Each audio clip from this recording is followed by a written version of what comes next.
At Christmas dinner, Dad declared. Your brother's moving in with you. You'll pay his bills until he gets back on his feet. Mom added. He's just stressed. Be a good sibling. My brother is 30. He hasn't worked in years. He's pampered, entitled, and everyone knows it.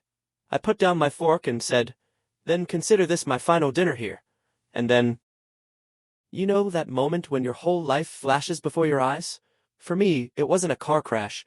It was my parents, at Christmas dinner, calmly dropping a bomb that would shatter my entire world and set off a war with my own brother. I just wanted a peaceful Christmas, seriously. No drama, no shouting, no passive-aggressive jabs from Eric, my older brother, and definitely no whispered guilt trips from my mom. Just food, fake smiles, and the awkward quiet of a family trying to pretend everything was fine. That was my one wish. My name's Nathan, I'm 28, and somehow, I've become the designated adult in my family. I've been working full-time since I was 20. Bought my own condo at 26. This year, I even showed up with a fancy bottle of wine, doing my duty as the good son. But if I'd known what they were planning, what bombshell they were about to drop between the mashed potatoes and the stuffing, I swear, I would have never shown up. It all started the week before, with Mom's usual, dinner at 6 o'clock text. I wasn't thrilled, but I replied, I'll bring dessert. My plan? Eat, endure for 2 hours, max, then escape to my girlfriend's place for a dumb movie, forgetting whatever backhanded comments my parents threw out. But this year felt different. There was a weird vibe. Mom had been calling me more, asking about my work schedule, if I was still living alone like she didn't already know. She'd say things like, don't you ever get lonely, Nathan? Or, you have such a nice place. I should have seen it coming. But I always ignore it, because I'm the responsible one. The quiet one. The one who gets called when the printer breaks or Dad needs my Costco card. I'm the good kid. And then there's Eric. Eric is the walking disaster.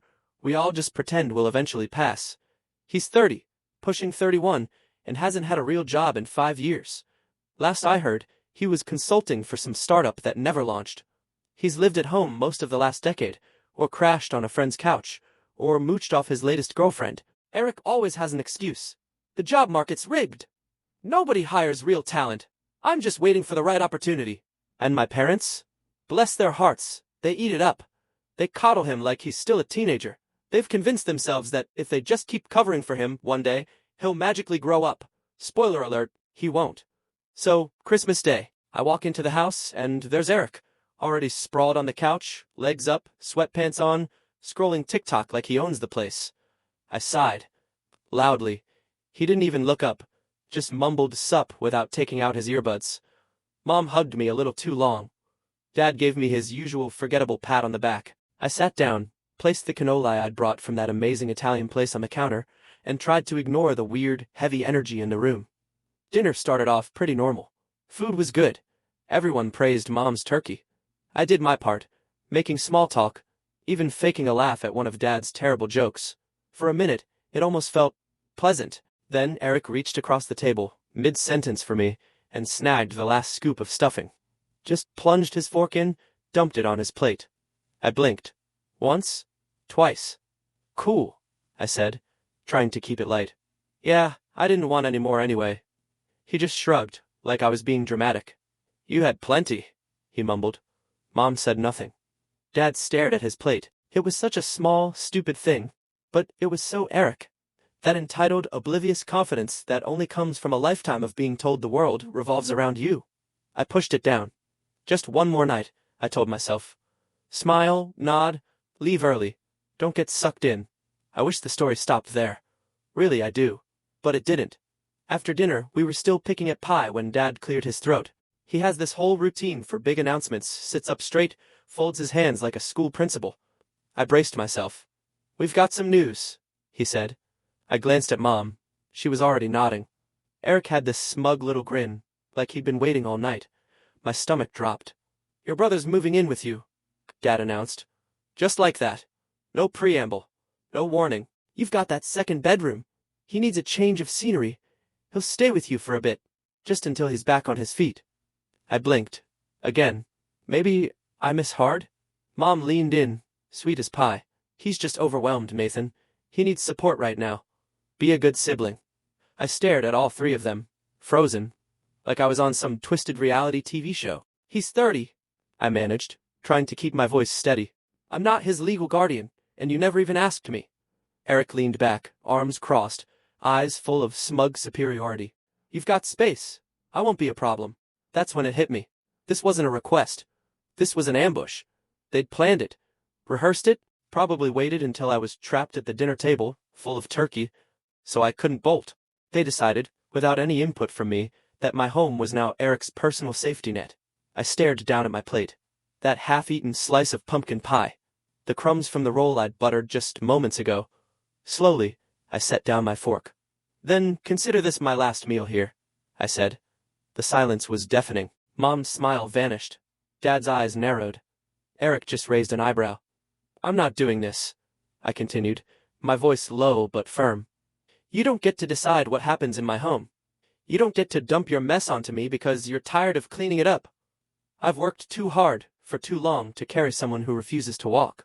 Eric rolled his eyes. Wow, real mature, Nathan. I stood up, grabbed my coat.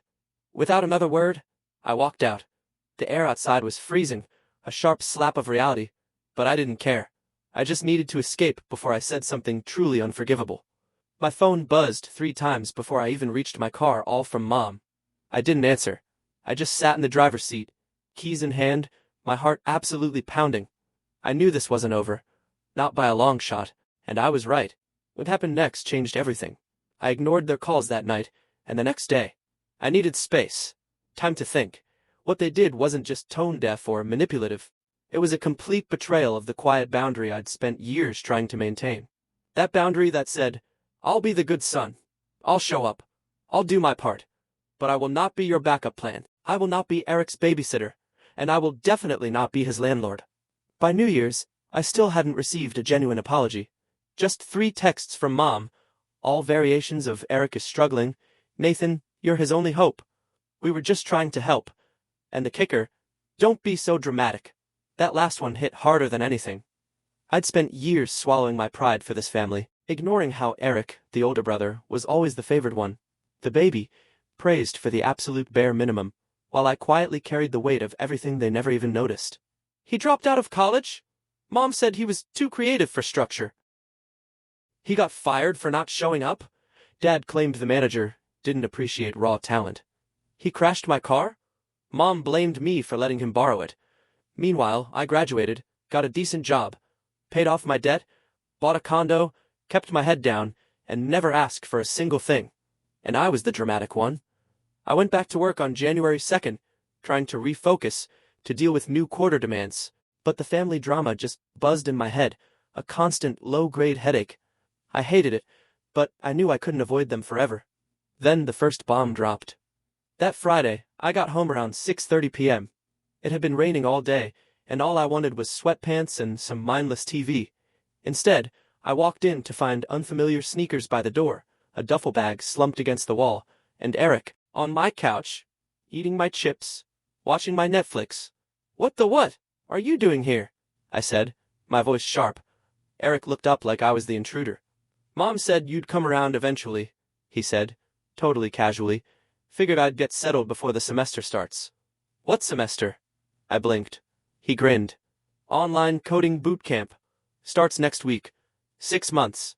Need a quiet place to study. Something inside me just snapped.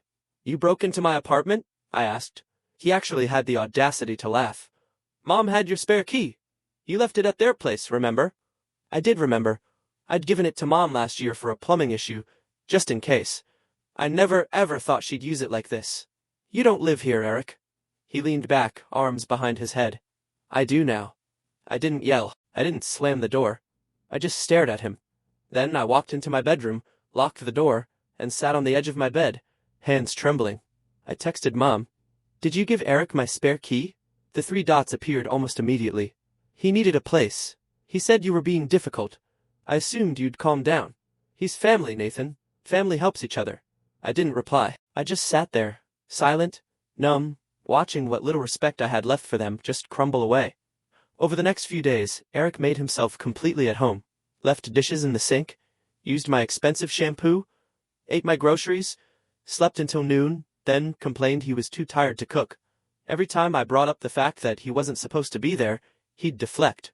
It's temporary. I'll clean up later. Stop being so uptight, man. I tried my parents again. Calmly. Measured. I need you to tell Eric to leave. This isn't okay. Dad's reply was a single sentence. We're disappointed in how selfish you're being. Selfish. That word echoed in my head every time I came home to find Eric using my PS5, or ordering takeout on my couch, or hosting his loud friends, grown men acting like frat boys. One night, I found him blasting music. My favorite whiskey bottle, the one I'd been saving for a special occasion, half gone on the coffee table.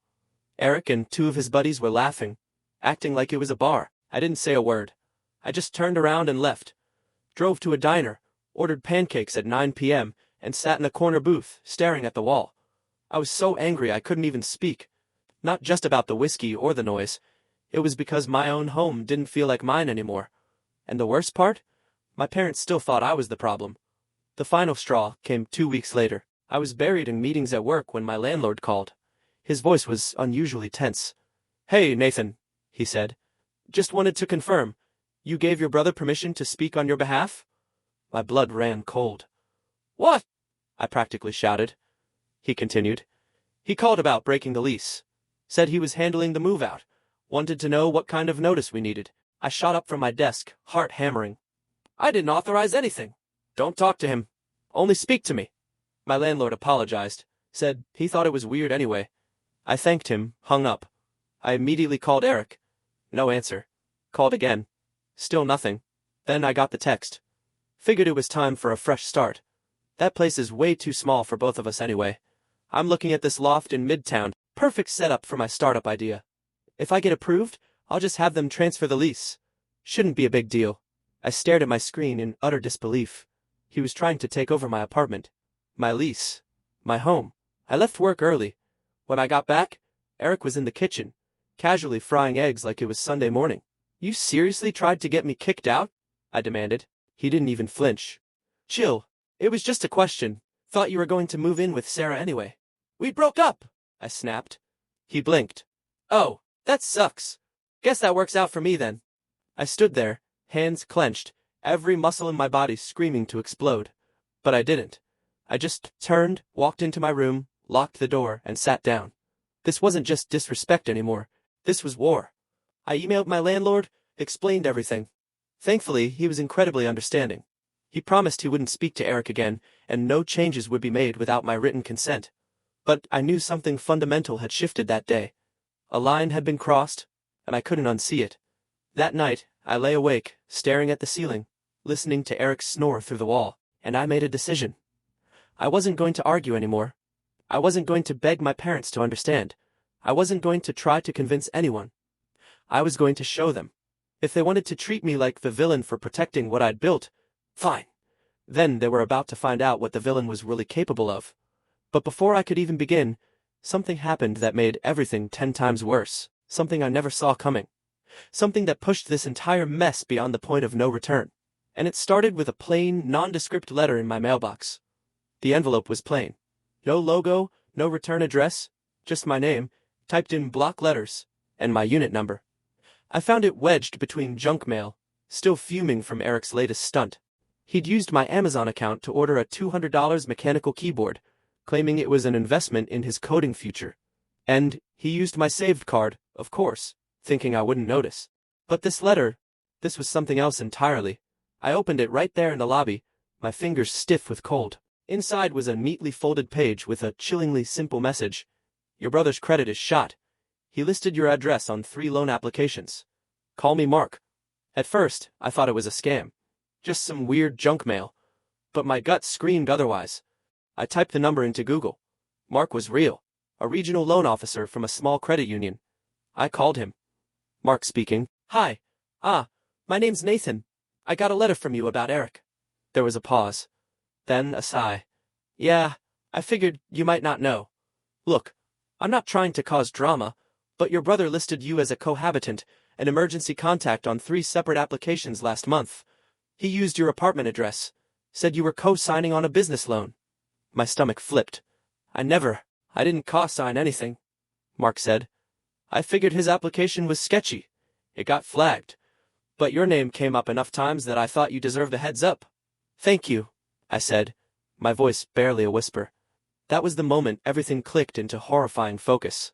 This wasn't just Eric being lazy. He was using me. My name. My address. My life. Like it was a grab bag of free resources he could just exploit. And my parents? Either they were willfully blind, or they knew and just didn't care. That night, I sat in my car long after pulling into the garage. Just sat there, hands on the wheel, staring into the dark. I'd hit my absolute limit. But here's the thing about rock bottom. It's quiet. It's cold. And it's incredibly clarifying. You stop hoping people will change. You stop bending over backward to make room. You stop clinging to the illusion that love means tolerating betrayal. And once you let that go, you finally have room to build. The very next day, I took the first step. I called in sick to work, not to rest, but to reclaim what was mine. I called a locksmith. Eric was still asleep, probably crashed out after whatever late-night stream he'd been yelling at. I tiptoed past his door, let the locksmith in, and had the locks changed by noon. Then, I just waited. I didn't pack his things. I didn't scream. I didn't even leave a note. I just sat in my living room. Lights off. Phone charged. Door locked. At 3:12 p.m., Eric came home. Loudly. The handle jiggled, then it rattled, violently. "Yo, what the Nathan?" I didn't answer. He knocked. Then he pounded. Then he started shouting. "Change the locks? Are you serious?" I let him yell. Let him try calling me 5 times in a row. I watched his name flash on the screen, then dim again. I didn't pick up. Finally, I slid my phone under the door. One message. "You have 24 hours to get your stuff. I'll leave it bagged in the hallway. After that, it's getting donated." He screamed. Called me every name imaginable. But I didn't care. I felt lighter. He left after about 20 minutes of pointless, sputtering rage. The next morning, I bagged all his things, dumped them into 4 big garbage bags, and set them outside the door, locked it behind me. He came by later that day. He didn't say a word. Just gave me this look, like I'd single-handedly ruined his entire life. And maybe I had. But I wasn't sorry. Not one bit. That was the last I saw of Eric for a while. But the fallout? Oh, it was just beginning. Mom called, absolutely furious. "You humiliated your brother!" she shrieked. "He tried to steal my lease and use my name for a loan," I countered. She didn't miss a beat. "He was just trying to get his life together." "He's 30, Mom," I snapped back. "I am not his launch pad." "You're turning your back on family," she accused. I took a deep breath. "No, I'm just done being used." "Dad," he sent a silent thumbs down emoji. That was his modern way of expressing utter disapproval. Efficient. They stopped calling after that. And that was the beginning of the silence. I never realized how heavy their constant noise had been until it was gone. The first few weeks were strange. I'd wake up, bracing myself for a new problem, another passive-aggressive message, a fresh guilt trip. But nothing came. Instead, I found space. So much space. I started working out again, just early morning jogs, some cheap dumbbells in my bedroom. I rediscovered the quiet joy of cooking dinner for one. I read books without interruption. Watched movies on my own terms. I even picked up freelance work, something I'd been too burned out to even consider before. A friend of mine, who ran a small marketing agency, asked if I could help with copywriting. I said yes. Before long, that side hustle became a consistent source of income. I was saving more, sleeping better, smiling, genuinely, without forcing it. I didn't need validation. I didn't need applause. I just needed peace. This wasn't flashy revenge. This was recovery. One evening in late February, I got a text from my cousin Molly. "Hey, just a heads up. Your brother's staying with Aunt Linda now. Says you kicked him out for no reason. Thought you should know." I actually laughed. Not bitterly, not sarcastically, but genuinely amused. Eric hadn't changed.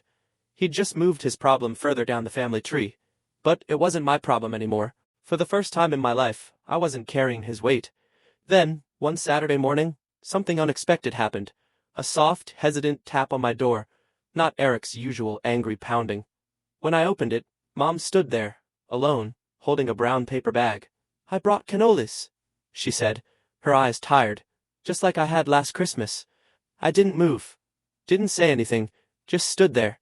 She sighed. "Can we talk?" I let her in. We sat across from each other at my dining table. She looked around my immaculate apartment. It's cleaner than I expected. I didn't laugh. Didn't offer small talk. I didn't know about the loans, she said finally. Not until after.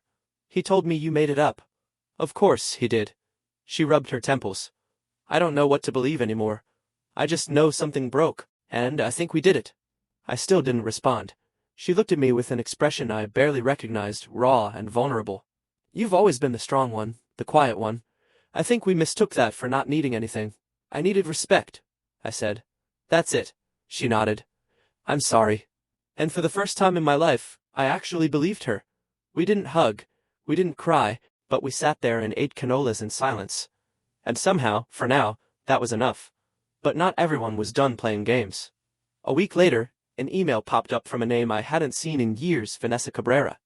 Eric's ex-girlfriend. The subject line hit me like a cold gust of wind.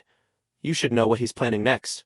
It was almost 11 p.m. on a Thursday. I'd just finished some freelance copywriting, sipping lukewarm tea, feeling that satisfying tiredness after a good day. Then that notification flashed on my laptop, and everything froze. Vanessa.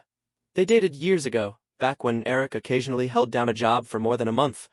I barely knew her. A soft-spoken girl with tired eyes, always seemed too smart, too patient for him. I'd honestly forgotten about her until that moment. I clicked the email. Hey, Nathan. I know this is out of the blue. I wasn't sure if I should say anything, but I figured you had the right to know. Eric's been staying with my cousin Tina for a few weeks. Don't ask. Long story. I bumped into him at a cafe. We talked briefly. He thinks I don't know what he's doing, but I do. He's planning to file a fake report against you. Something about housing fraud or abuse. Whatever he thinks will discredit you. I heard him bragging about how he still has access to your place digitally and how he's going to turn the tables. Please be careful. I'm sorry for everything. Vanessa. I read it twice. Then again, my stomach dropped. It wasn't over. Eric still thought he had leverage, or maybe he was just that desperate. But it wasn't the threat that struck me. It was that chilling detail. He still has access digitally. I jumped off the couch, grabbed my phone. I opened every smart home app. I had my Wi-Fi router, my smart lock, the Nest thermostat, even my grocery delivery app. There it was. Eric was logged in, under my old guest access profile, the one I'd set up back in December. I'd totally forgotten about it. He could see when I came home. What groceries I ordered, if I was away for the weekend. I revoked every single access, changed every password, set up two-factor authentication on every device, reset my entire Wi-Fi system. The next morning, I replaced the digital lock with a manual one, but I didn't stop there. Something clicked inside me. I wasn't just angry anymore. I was done playing defense. This wasn't about setting boundaries. It was about reclaiming everything he'd tried to take and making damn sure he never did it to anyone else again. I started digging. Phase 1 information. If Eric wanted to start a fire, fine. I'd bring a storm. First, I called Vanessa. To my surprise, she picked up. Hi, Nathan, she said quietly. I figured you might call. Thank you for the warning, I told her. You really didn't have to do that. She hesitated. Yeah, I did. We talked for an hour. She told me stories I never knew, how Eric lied about money, used her credit card without asking, even forged her signature for a gym membership he never paid for. When she confronted him, he played the victim, said she was trying to undermine his growth. It was a pattern. The same pattern he pulled with me, with our parents, with everyone. He knows how to twist things, she warned, but he leaves trails. I took notes. Got names, dates, even a few screenshots of texts where he admitted to lying, faking applications, playing the system. Then I got serious. Phase 2 documentation. I requested my credit report clean, thankfully, but I flagged everything. I froze my credit. Reported the attempted loan applications to 3 different financial institutions. They confirmed my fear. Eric had used my name and address as an alternate contact in multiple places. I documented everything, every email, every attempt, every message. I even requested security footage from my apartment building for the dates he tried to break my lease.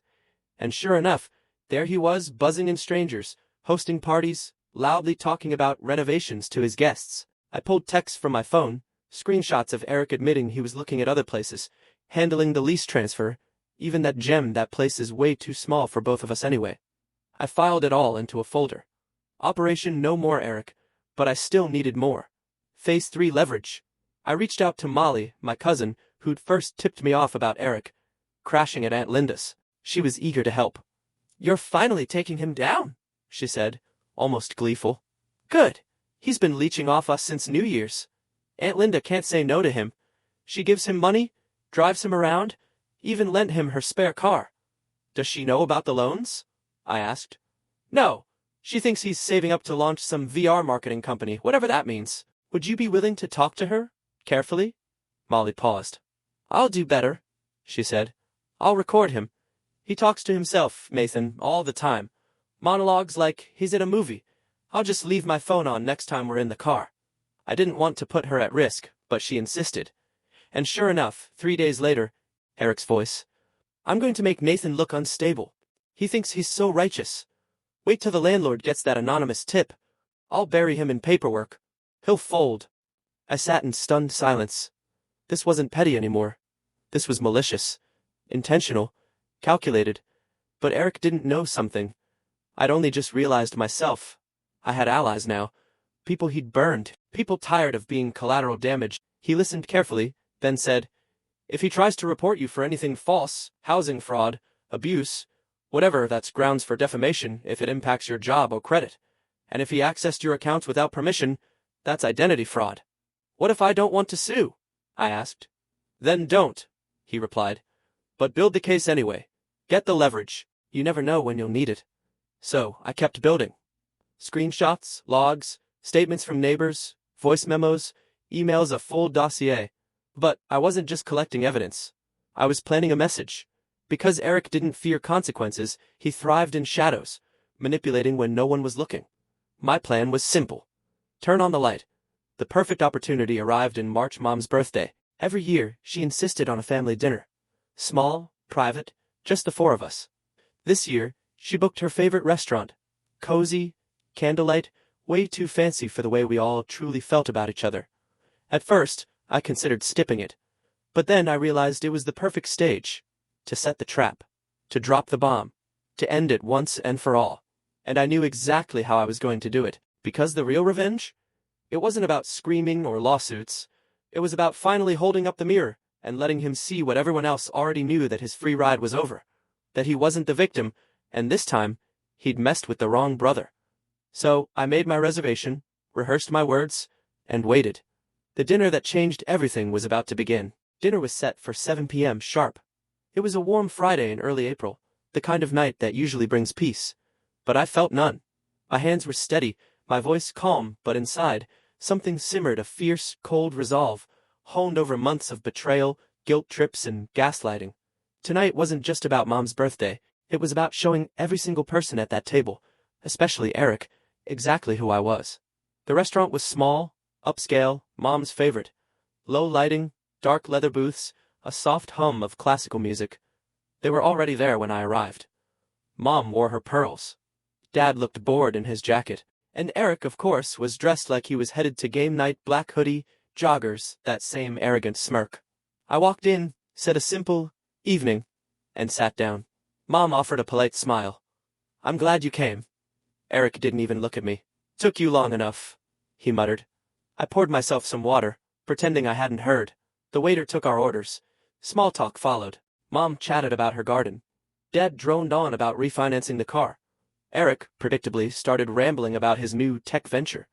"I've got this lead on a crypto-backed platform," he said, eyes darting between us.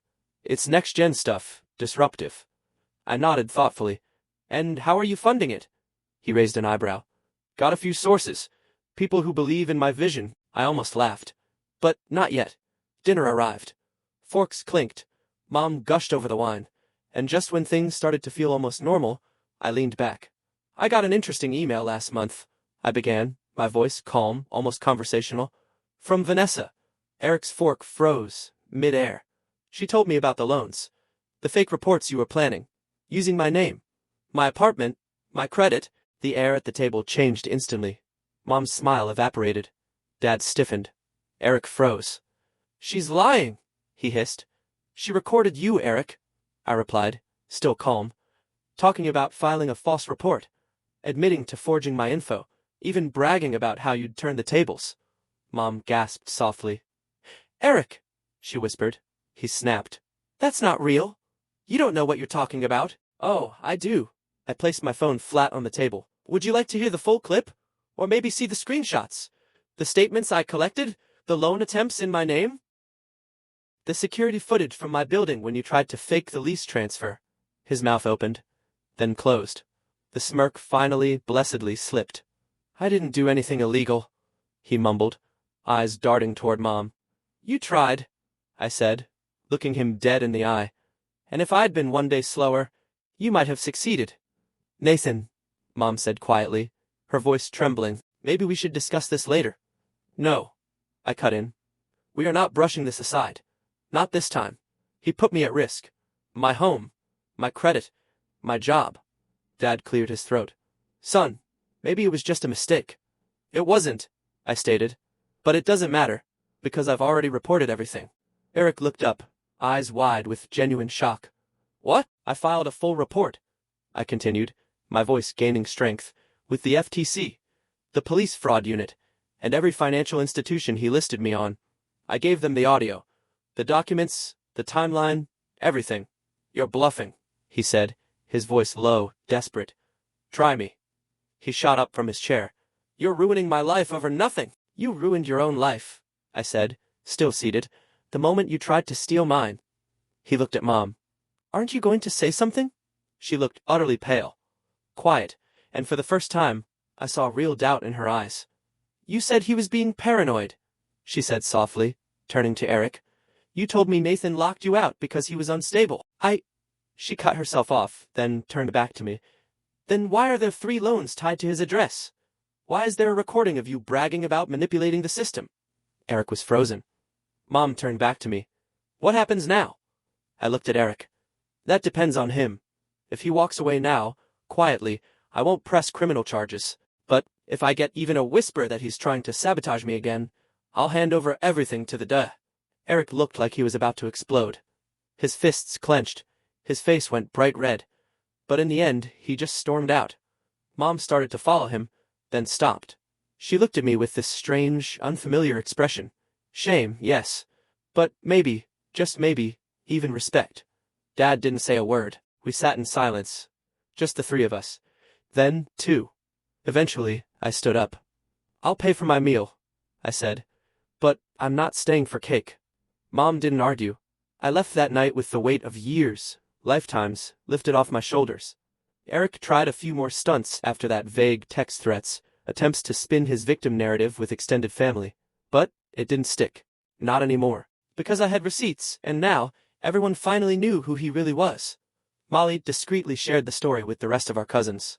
Vanessa, surprisingly, even posted her own account of what she'd endured on Facebook. And Aunt Linda? She cut him off completely after learning about his loan attempts. Eric went completely quiet after that. Word on the family grapevine was he'd left the state. Mom still calls sometimes. She's different now. Softer. Gentler. She never defends Eric anymore. While I haven't fully rebuilt my relationship with her, I don't slam the door shut either. As for me, I'm thriving. I moved to an even better apartment. Got promoted at work. That freelance gig? It turned into my own small business. I've even started dating again. Nothing serious, but healthier than anything I had before. Because I learned something profound through all of this. Sometimes, family isn't sacred. Sometimes, it's a crippling weight you carry until you finally decide to put it down. And when you do, you don't just reclaim your space. You reclaim yourself. My brother tried to steal my life, so I gave him a front row seat to watch me build an even better one without him.